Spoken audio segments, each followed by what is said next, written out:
At Rubber Band, we empower each other through positivity, kindness, and practical advice. Join a community of thousands of peers who understand the unique challenges you face. Rubber Band. Company agnostic, low ego, high empathy, always supportive. Think you know Video My Job? Think again. We're no longer just a simple mobile app for video job ads. Think of us as a library of employee story videos embedded on your career site. Kind of like your very own YouTube, except you own the platform and not the marketing team. With Video My Job, you have a suite of enterprise-grade tools to plan video campaigns, send filming links, stay on message with AI scripts, and automatically brand your content. Want to know how we're helping talent teams like Deloitte create and publish 102 fully branded employee videos in just 4 days with zero editing required? Book a demo with Gav at videomyjob.com. Welcome, listeners, to today's episode of the Rubber Band podcast, where I am joined by extra special guest, Paul Bridgewater. Now, before we begin, I would like to acknowledge the traditional custodians of the land that I live and work on, the Wadawurrung and Dja Dja Wurrung people. I recognise their continuing connection to the land and waterways. I pay my respects to their elders past, present and emerging, and I would like to extend this to all Aboriginal and Torres Strait Islander people. Welcome to the songs that shaped my career. Paul Bridgewater, how you doing, mate? Good afternoon, Eden. How are you? I'm doing really well. I've got a solid internet connection, so I'm happy on this Friday afternoon. How's your work been? Mate, How's your work been? The week has been good. The week has been busy. Looking forward to the weekend, though. I'm not going to lie. Oh, me too. It's been frantic. We're going through a bit of a busy period at the moment in the recruitment space. But look, Paul, I know you well. I've known you for many years. You're one of our cherished members of the Rubber Band community. But mindful as we go through your career and talk about those songs that shaped your career, there might be some people out there that are listening and they haven't met you before. So why don't you talk us through your career and a little bit about your experience?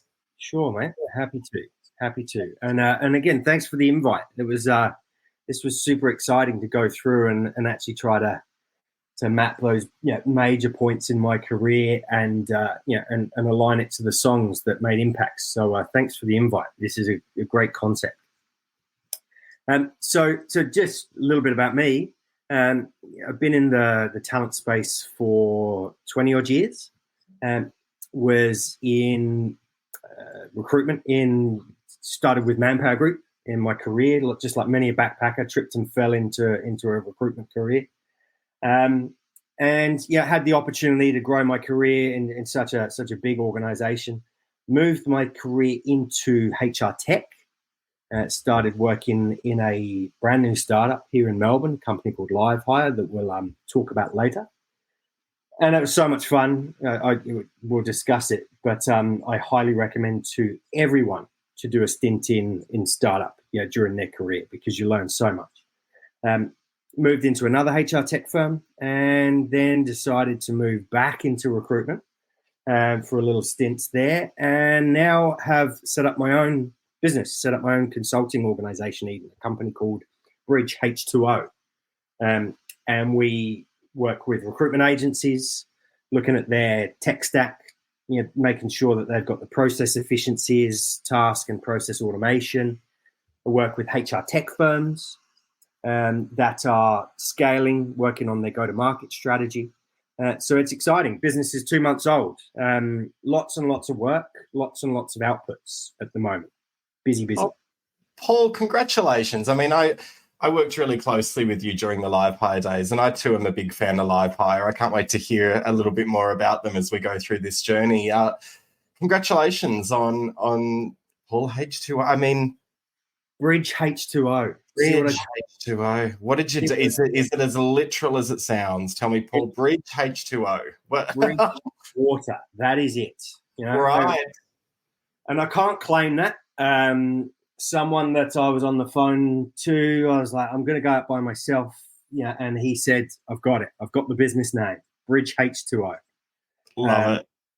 So, there's not many Bridgewaters in the world, and there's very few that are in the talent space here. So I'd like to think, I've met a lot of people around the traps over the years. And so, we've started, as I said, it's 2 months in.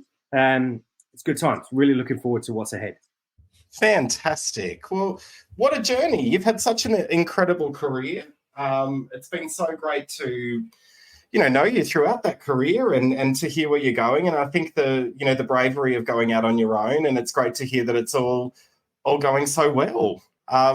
So again, congratulations. But appreciate it. Thank you. Yeah, let's talk about that incredible career you've had, and let's talk about those songs that really shaped your career. So tell me, what's the first song that you have chosen, and where does it take you? What moment in your career does it take you to?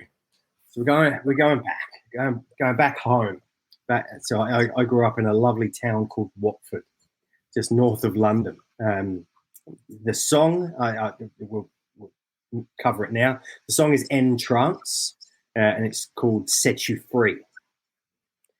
So where it takes me, Eden, most people from the UK would know Watford. Watford Junction is a dodgy train station that you pass through.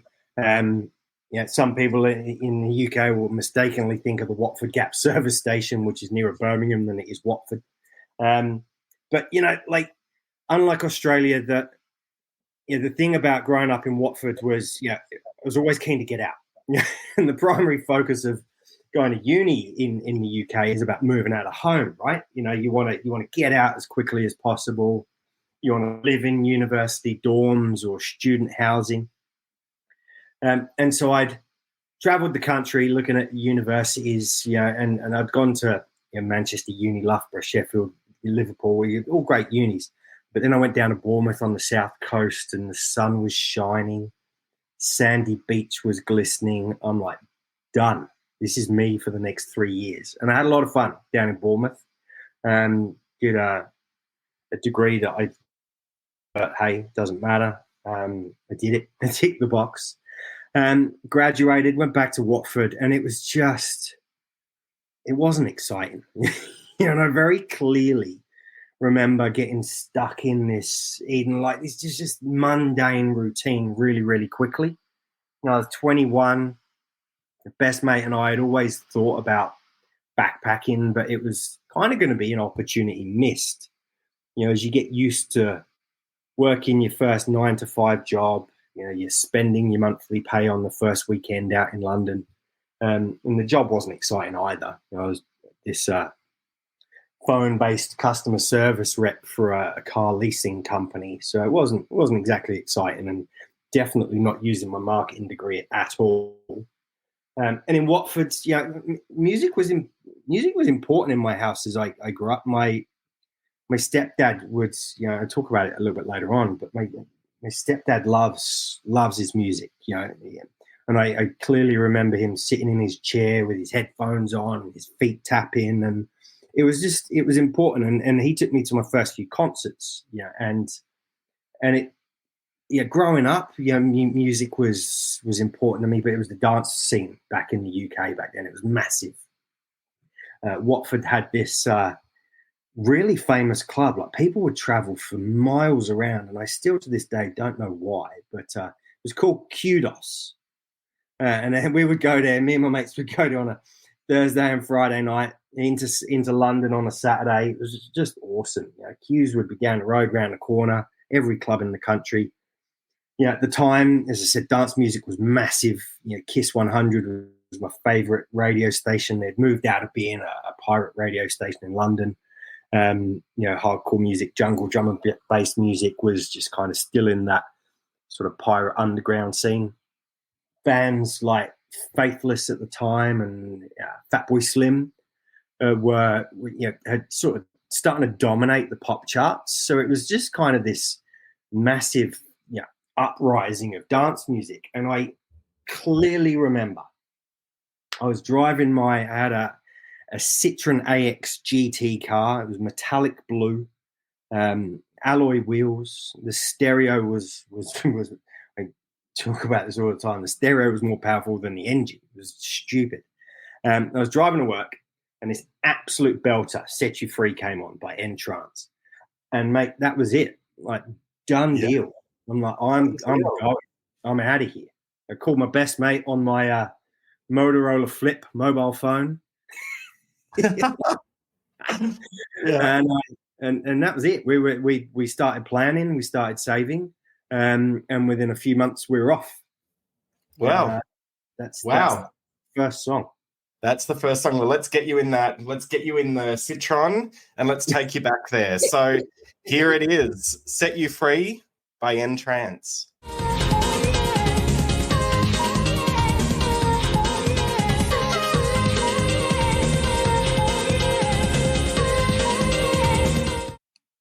There we have it. Set You Free by Entrance. Paul, how did that feel to go back to that moment in your career or in your life? Yeah, it was definitely a life moment, right? But that was the beginning of, because I would have got stuck in Watford, and there's plenty of people that I know and love that are still there, and that just wasn't for me. I just didn't want to do it. So, it's is it a career moment? Absolutely. It's a life moment too, because that's what changed and that's what got me to here. So, great tune.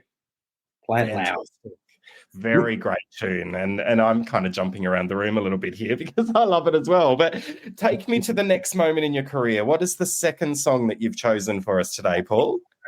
Right. So the song, most people will know this one. It's by Armand van Helden and it's called You Don't Know Me. Oh, banger. Yeah. Absolute banger. Absolute.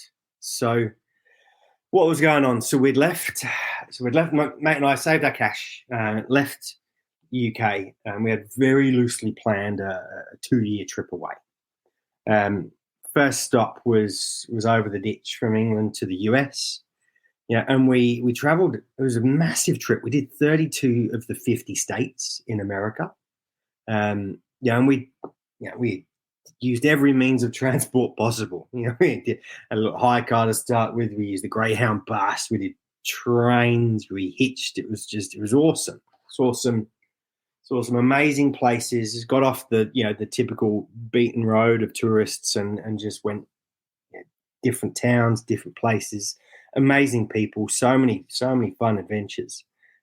We took trips up into Canada, went down to Mexico. That was a bit lively. Down in Tijuana, we quickly went back. We blagged our way onto a standby flight to Hawaii because we stayed in San Francisco airport for nearly 24 hours because we wanted to get to Hawaii, but we're backpacking, right? We didn't have the money.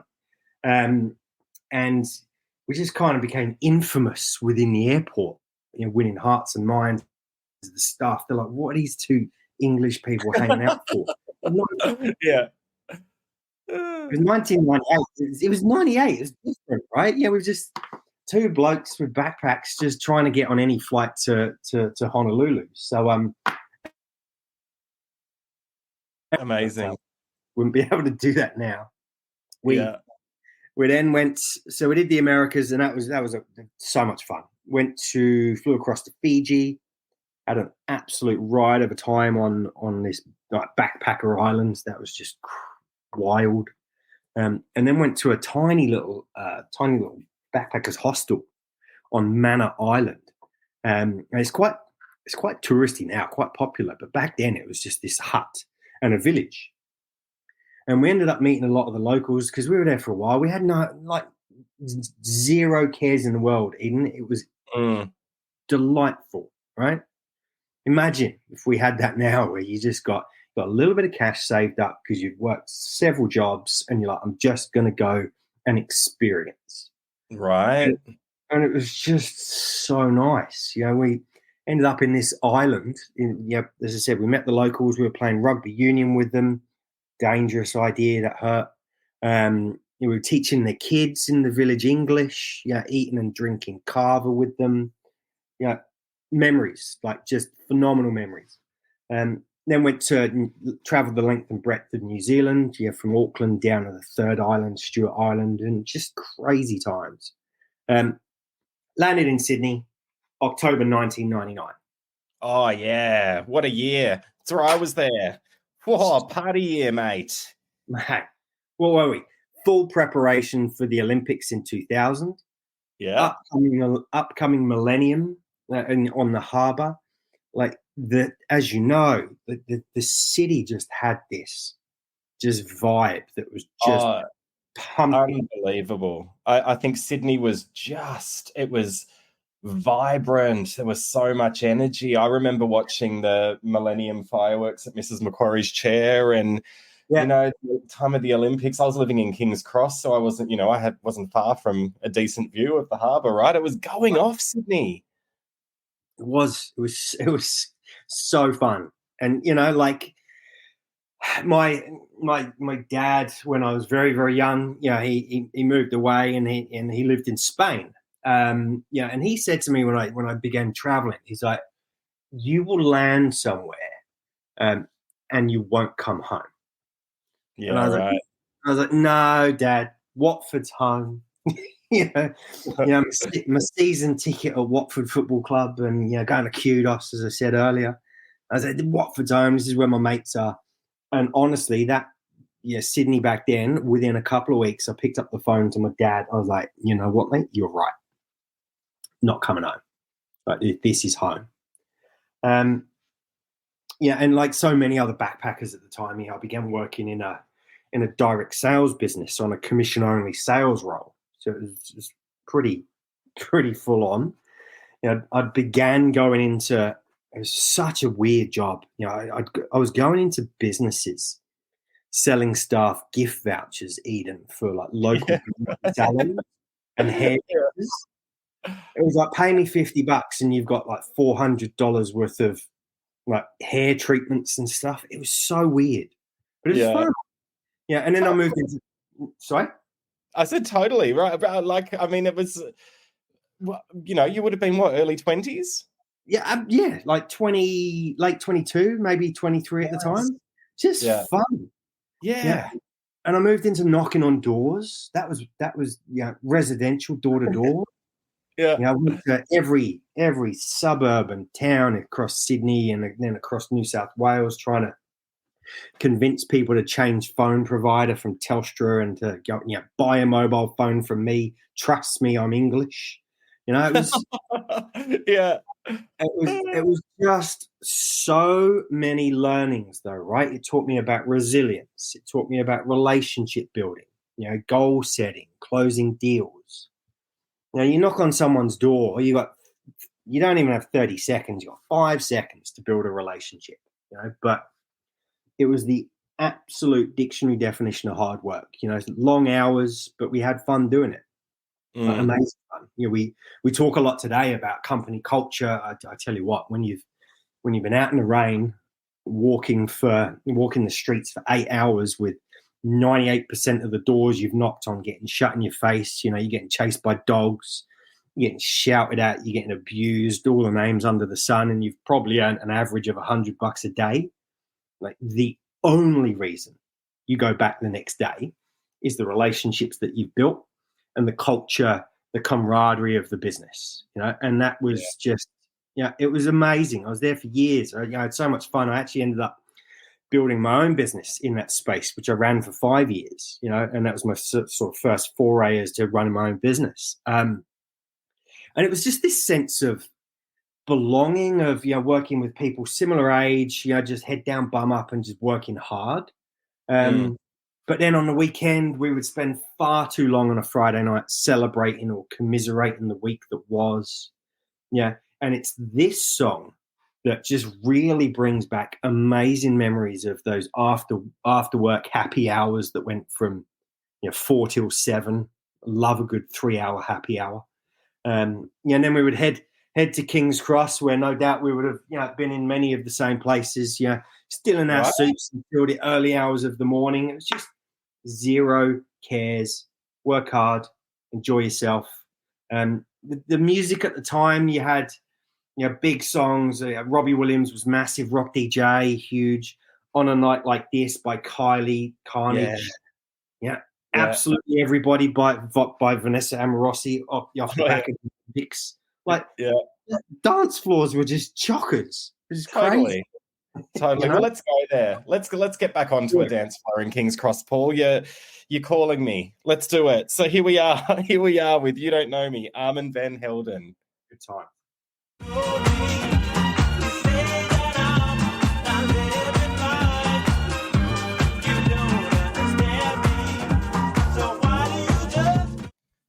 Well, I'm just actually thinking about the mornings after that and, partying hard in Sydney 2000, Sydney 99, the late 90s, the party time. Paul, thank you for taking me there. Where are you going to take me now? Where are we going? Where are we heading? We're going so career-wise, things kind of took off, because my sales career, I'm not going to lie, we're amongst friends. It was somewhat lackluster. Running my own sales business. I definitely didn't retire from it.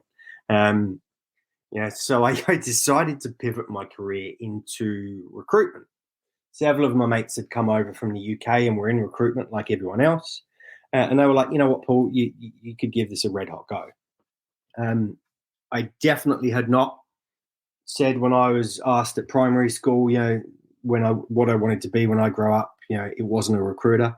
I wanted to be a helicopter pilot, but here I am. My son is 6. He wants to be a marine biologist. So I've got to do everything I can to make sure he becomes a marine biologist, because my helicopter career didn't really take off. Pardon the pun. Amazing. So recruitment it was. I met a whole bunch of recruiters, and I began my career as a consultant building out a sales desk at Manpower Group. Fortunately for me, having started in such a large global organization with an amazing leader at the time, that allowed for my career to just build and diversify over a 9-year period. I started out, as a recruitment consultant. I very quickly moved into managing and running MSP, like managed service programs and RPO programs.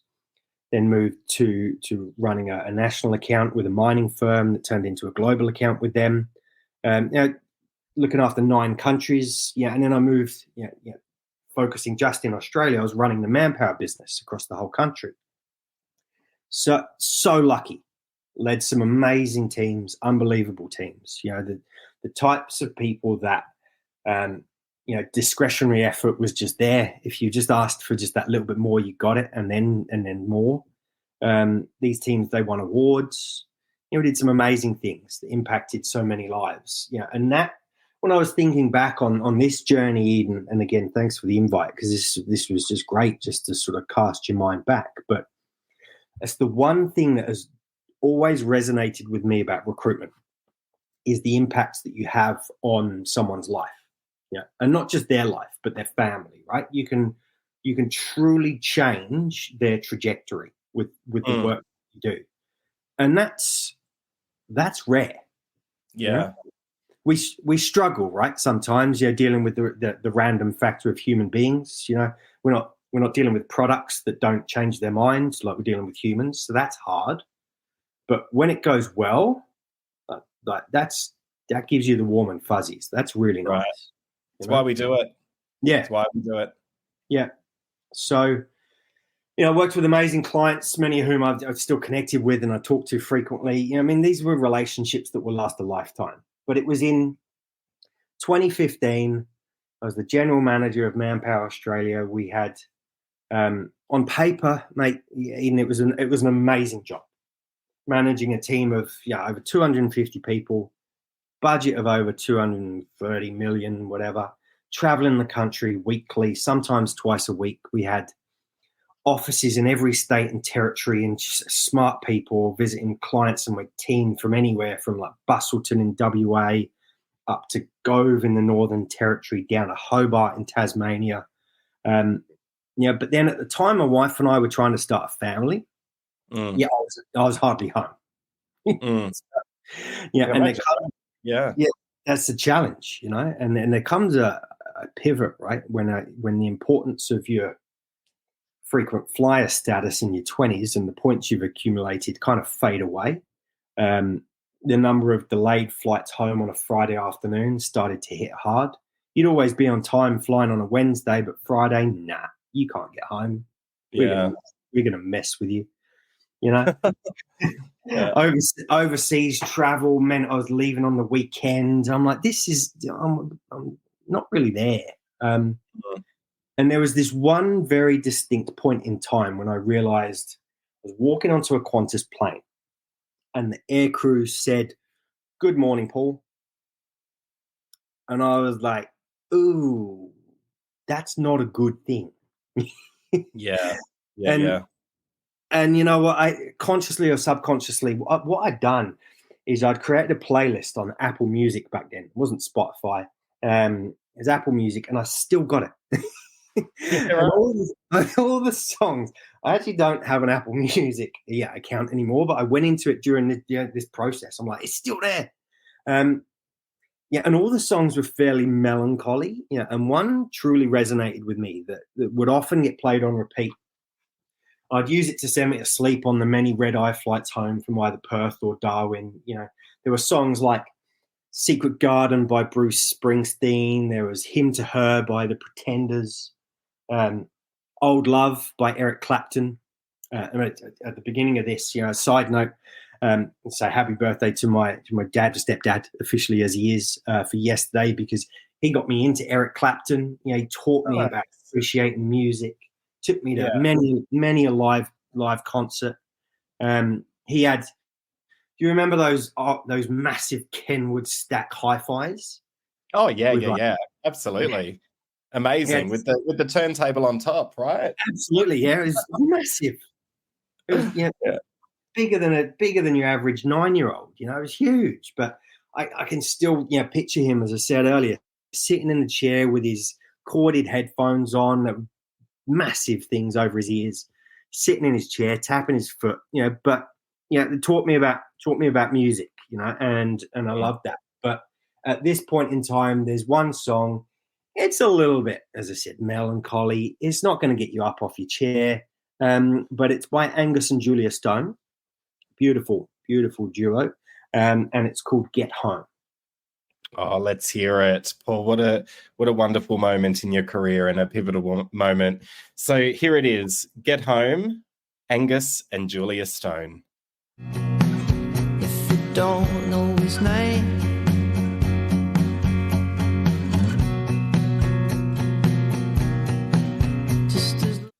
Paul, thanks so much for taking me to that moment in your career. I can relate to that. I did a lot of travel at one stage in my career, and that song kind of took me to that moment in my life as well. So you're taking me on the journey with you, Paul. This is good. I'm getting the feels, right? Where are you going to take me now? What emotional roller coaster are you going to continue me on, or are you going to get me dancing again? Where are we?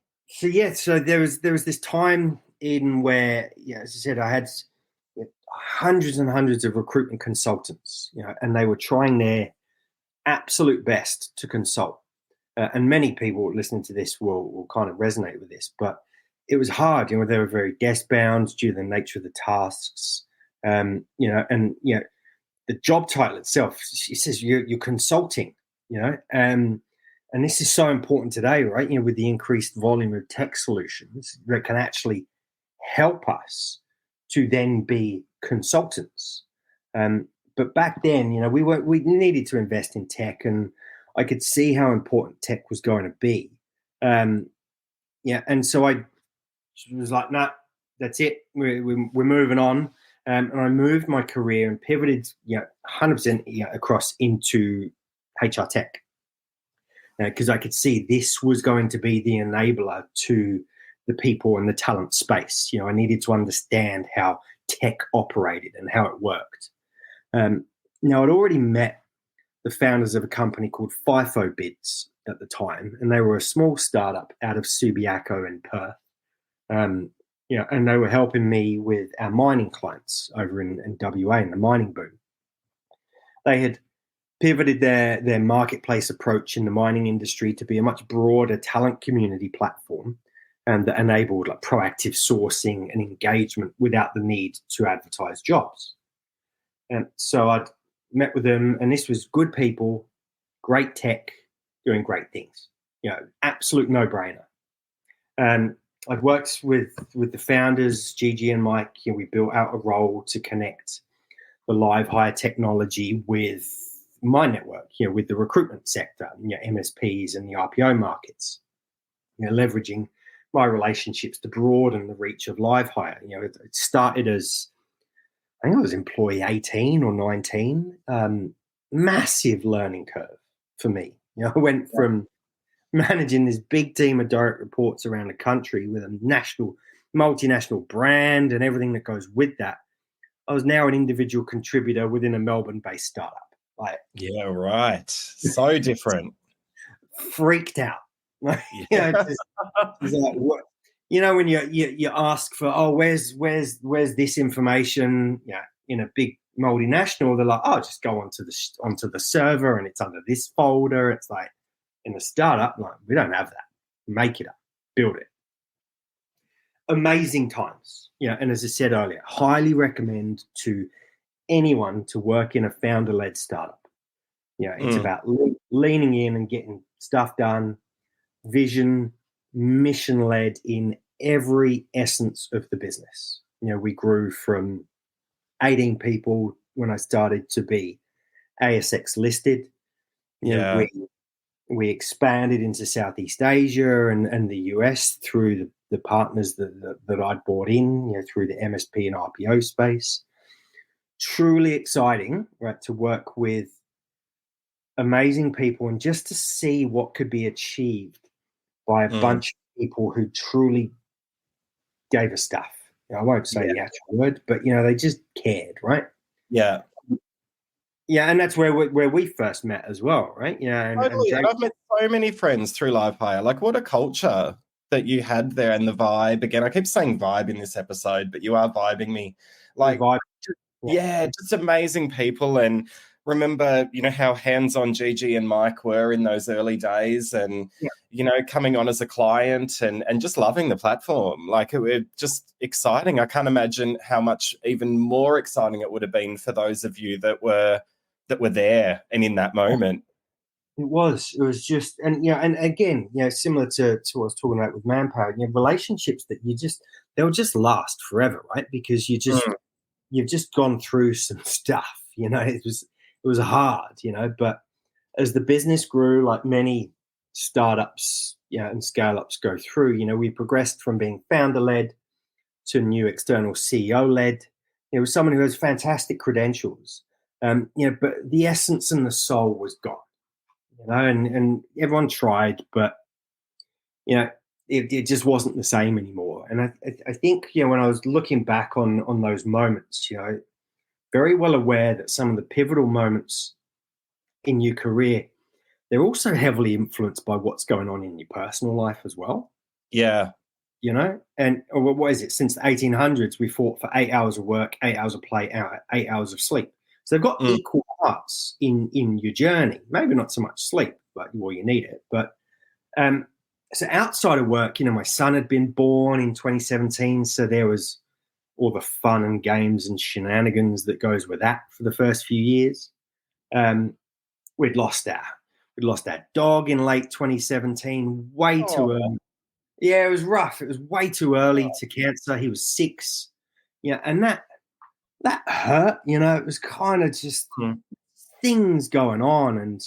And so my song choice for this part of my working life, it's, I'm not gonna lie, it's kind of quite controversial because no one in my household is a fan of this band at all. But for some reason, when I was looking to songs that resonated with me at the time, this one stuck out as it was one of the reasons for making changes. You don't, firmly believe you don't need to love the band or the singer or the tune. Just if it hits at the time, you'll remember it. Yeah. We had built something special. We'd gone on a journey together. The memories created in the South Melbourne office for the first month when I'd started. We moved out. Live I moved into a co-working space in the city on Burke Street. Then we moved into our own office. We were growing, we were maturing. I went to HR Tech in Chicago. had a team getaway down in the Mornington that's so clear in my mind, crazy times. But ever grateful to both Gigi and Mike and everyone there. But the song, as I said, forgive me for my choice, but it's Memories by Maroon 5. Memories by Maroon 5. Here it is, and never apologize for a song choice, Paul. Here it is. Memories, Maroon 5. Here's to the ones that we got. Cheers to the wish you were here, but you're not. 'Cause the drinks bring back all the memories of everything we. Thanks so much for taking me there. And I'm reminiscing about those Live Hire days as well as a client. And, Live Hire is still around and I still know you all, right? But so nice to reflect on that journey for you as well, mate. Now, where are you going to take us for your final song? We're almost at the end of your songs that shaped your career, Paul. Where are you going to finish us off with today? Well, hopefully this isn't the end of my career. I've still got plenty of years in me. Well, the end of the episode, right? Yeah. Or maybe that was a sign, and if I go and buy a lottery ticket, then I'm done. I'm cool. Right. Yeah. See the smoke as I run. So, where do we go now? So I left Live Hire. I joined another HR tech company, a company called Pymetrics, based out of New York, running the APAC region. Smart people, my goodness. The founder, like couple of not just one PhD, two. The product team, org psych team, client success, like amazingly smart people. It's phenomenal how smart people attract smart people. You just meet them once and you're like done. Purposeful, mission driven. I can't. In those types of environments, it's amazing to see how much can be done when you've easily got 20 hours of work to be done in a day, but you've also got to, other things like live, eat, sleep, breathe, as well as work. But you just that sort of scale up. I mean, it was, you could probably call them startup scale up. There was 100 plus of us across the globe.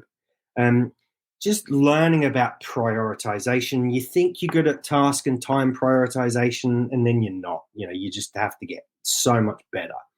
You're learning about time blocking, and then just giving yourself the 55 minutes, get up off your desk, stretch, move, get back into the next 55 minutes of activity. You're learning about collaboration and teaming. It was crazy. Just a lot of fun. Again, hard work.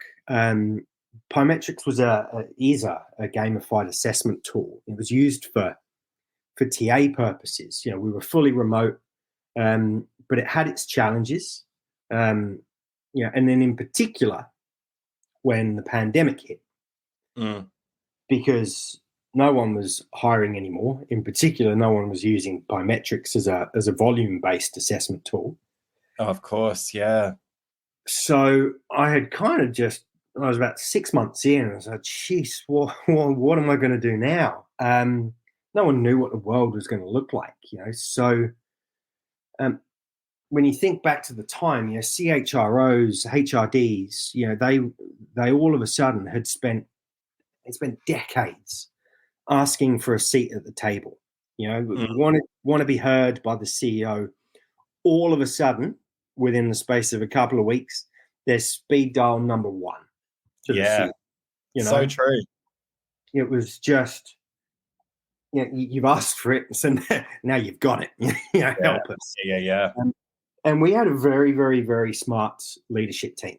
And they recognized the opportunity to pivot our focus as a tech tool to move and focus on incumbent employees. So to give you the idea, I mean, people who were high performers in their teams in the office, now globally were no longer performing well at home by themselves. They still had the hard skills even to succeed. It's the same person doing the same job. But it was their soft skills, right, that they were now the most important thing to understand, because that's where people were getting let down. It was who they are as an individual, as a personality. So everyone knew what the challenge was, but what we were able to do was surface up the data that helped a CHRO and an HRD understand how best to keep people engaged. What's needed from an L&D perspective on a one-on-one or on a team basis to enhance their soft skills to achieve the outputs that was needed.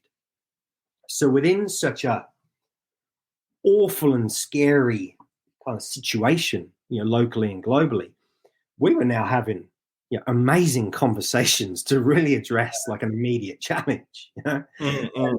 And talking to global leaders as to how to work with their people. We rode the COVID wave well, came out of it to, unfortunately, so some really challenging times as VC funding began to tighten in 2022. And for anyone that's worked in tech, working for a US-based tech firm, they've got a huge addressable market over there. Southeast Asia, APAC, we were less than 15% of global revenue. It's hard. Across Asia Pac, you're looking at 40 different countries plus, diverse, both at macro, micro level, everything from religions, traditions, workplace cultures. Everything needs to be different. So from a US perspective, Asia Pac is high touch. And that's where you're the first area to sort of be cast aside, and in 2023, I decided to move out of HR tech. I moved back in the recruitment space briefly, and it wasn't really making the most out of the skills that I'd built. And I'm a firm believer that you got to love what you do. You got to enjoy the conversations you have at work. The people that you work with, and talking to a lot of people that I know and trust and respect. And and as we mentioned earlier, with BridgeH2O, I've got a decent brand. That's always been paramount to me. I've always been very focused on, no matter what the message is, you got to be honest, you got to be open, you got to be authentic. Learned that very early on in my career, and I've kind of stuck to that. Another mantra I've always stuck with is never say no to a coffee. And if someone reaches out, meet them. Doesn't matter how good and happy you are in your current role, just don't say no. Because you never know what's going to happen. Great. Yeah. You just never know. It may not be now, it may be next, but say yes to that coffee. And I learned some stuff about myself, and I learned that people trusted me and trusted my point of view. So I decided to go out on my own, and I built BridgeH2O. Amazing, Paul. It's such great news. It really is. And just to finish the podcast today at that moment of a song that reminds you of getting you to this point in your journey, and knowing that this journey, as we were saying earlier, is just going to continue. And we all know and love and trust you, Paul. It's just so exciting that you've reached this point. So what song takes you there? What song reminds you of that journey of getting to BridgeH2O? So there's a guy called Fred again. He's a singer, songwriter, producer. He began a project early on in the pandemic. He's in the UK, and he was collecting like voice memos, music, social media clips, mixing them together, putting them into tunes. He released a couple of albums that were quite impactful, during the pandemic. He first then toured Australia in Feb 23. Couldn't get tickets to go to that, but I did see him when he returned earlier this year. And I find his music is pretty powerful. There's a lot of layers to it. It's pretty raw. It's emotional. Live, my days, like what a concert that was earlier on this year. That was in March. And so the song, which kind of gave me that kick in the posterior just to get on with it, is by Fred again. And it's called Pull Me Out of This, Delilah. Let's hear it. Pull Me Out of This, Delilah by Fred again.